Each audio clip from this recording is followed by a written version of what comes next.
بڑے گناہوں والے کام کرنے پڑیں گے، اللہ کی ناراضگی والے کام بھی لوگ کرنے کے لیے تیار ہو جاتے ہیں، حرام اور ناجائز کام کرنے کے لیے تیار ہو جاتے ہیں اور سمجھتے ہیں کہ اس سے جادو سے بچا جا سکے گا۔ البتہ جادو کروانے کے لیے بھی لوگ بڑے ہی ناجائز اور حرام کام کرتے ہیں جو کہ جہنم میں لے جانے والے کام ہوتے ہیں۔ اللہ مجھے اور آپ کو ہمیشہ جادو ٹونے آسیب سے محفوظ رکھے، ہر قسم کی بلاؤں سے محفوظ رکھے، اور آج قرآن کے ذریعے سمجھیں گے کہ جادو کا علاج کیا ہے، جادو ہو جائے تو بچا کیسے جا سکتا ہے، اور نبی پاک علیہ الصلوۃ والسلام پر جب جادو ہوا تھا، جادو کرنے کی کوشش کی گئی تھی، اس کا نتیجہ کیا نکلا۔ ناظرین توجہ کے ساتھ آپ نے سلسلے میں شامل رہنا ہے۔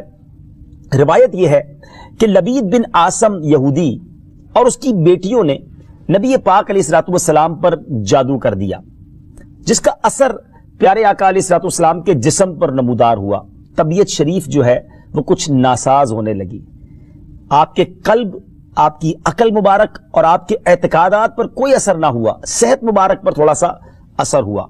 چند روز بعد حضرت جبریل امین بارگاہ رسالت میں حاضر ہوئے اور عرض کی، یا رسول اللہ صلی اللہ تعالی علیہ وسلم، ایک یہودی نے آپ صلی اللہ تعالی علیہ وسلم پر جادو کر دیا ہے، اور جادو کا جو سامان ہے وہ فلاں کنویں میں ایک پتھر کے نیچے دبا ہوا ہے۔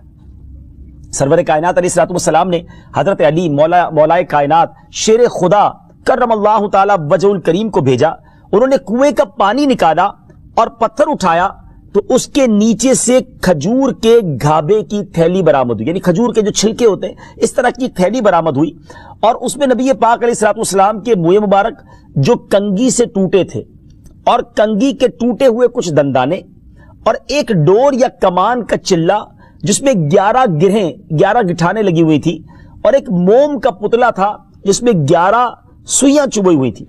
یہ سب سامان پتھر کے نیچے سے نکلا، اور یہ مولا علی کرم اللہ تعالی وجہ الکریم یہ سارا سامان لے کر نبی پاک علیہ الصلوۃ والسلام کی بارگاہ میں آ گئے۔ اس کے بعد سبحان اللہ، اب اس کا توڑ کیسے آیا، اس کا علاج کیسے ہوا، اس کا حل کیا نکلا؟ جبریل امین اللہ تبارک و تعالیٰ کی بارگاہ سے سورہ فلق اور سورہ ناس لے کر حاضر ہوئے، یعنی اب جو سورہ فلق اور سورہ ناس ہے وہ نازل ہوئیں، اور ان دونوں صورتوں کو ملائیں تو ناظرین اس میں 11 آیتیں ہیں، ہر ایک آیت کے پڑھنے سے ایک ایک گرہ کھلتی جاتی تھی، یہاں تک کہ سب گرہیں کھل گئیں، اور پیارے آقا علیہ الصلوۃ والسلام بالکل شفا یاب ہو گئے۔ سبحان اللہ سبحان اللہ۔ ناظرین اب اس واقعے سے بہت ساری باتیں میں نے اور آپ نے سیکھنی ہیں۔ پہلی بات یہ ہے کہ یہ بخاری شریف میں ہے کہ پیارے آقا علیہ الصلوۃ والسلام جب بستر شریف پر تشریف لاتے تو اپنے دونوں ہاتھوں پر دم کرتے، اور اپنے سر سے پاؤں تک پورے جسم پر اپنے ہاتھوں کو پھرایا کرتے، جہاں تک دستے مبارک پہنچ سکتے یہ عمل 3 مرتبہ فرماتے، یعنی نبی پاک علیہ الصلوۃ والسلام ان دونوں صورتوں کا اپنے اوپر بھی دم کیا کرتے۔ اور ایک اور جگہ پر بھی یہ ہے، حدیث عائشہ رضی اللہ تعالی عنہا میں ہے کہ جب نبی پاک علیہ الصلوۃ والسلام کے گھر والوں میں سے کوئی بیمار ہوتا تو آپ علیہ الصلوۃ والسلام ان دونوں صورتوں کو پڑھ کر اس پر دم فرمایا کرتے تھے۔ تو یہ نبی پاک کے معمول میں تھا۔ تو آج اگر ہم میں بھی کوئی بیمار ہو جائے، فیملی میں کوئی بیمار ہو جائے، اپنے آپ کو ان آفتوں سے بچانا چاہتے ہیں تو اول آخر 3 بار درود پاک پڑھیں، سورہ فلق اور سورہ ناس کی تلاوت کریں، اپنے ہاتھوں پر دم کر کے اپنے جسم پر پھیر لیں، کسی مریض پر دم کر دیں، انشاءاللہ اس کی برکت ملے گی۔ یہاں ایک اور مسئلہ بھی سیکھنے کو ملے گا کہ تعویذات اور عملیات میں جس میں کوئی لفظ کفر و شرک کا نہ ہو وہ جائز ہے۔ اسی طرح گنڈے بنانا اور ان پر گرہیں لگا کر آیات قرآن اور اسماء الہیہ پڑھ کر پھونک مارنا بھی جائز ہے، یعنی تعویذات اگر شرک سے پاک ہیں، اگر کفریہ کلمات سے پاک ہیں تو وہ کرنے میں کوئی حرج نہیں، وظائف کرنے میں کوئی حرج نہیں، یہ قرآن و حدیث سے ثابت ہے اور آپ نے یہ سنا۔ ناظرین سیکھنے کو کیا مل رہا ہے؟ خلاصہ یہ ہوا کہ سورہ فلق یعنی قل اعوذ برب الفلق اور قل اعوذ برب الناس، یہ دونوں صورتیں جن اور شیاطین، نظر بد اور آسیب اور تمام امراض خصوصاً جادو ٹونے کا مجرب علاج ہیں۔ ان کو لکھ کر تعویذ بنائیں، گلے میں پہنائیں اور ان کو بار بار پڑھ کر مریض پر دم کریں اور کھانے اور پانی اور دواؤں پر پڑھ کر پھونک دیں اور پھر مریض کو کھانا وغیرہ کھلائیں، انشاءاللہ عز و جل ہر مرض اور بالخصوص جادو ٹونا دفع ہو جائے گا،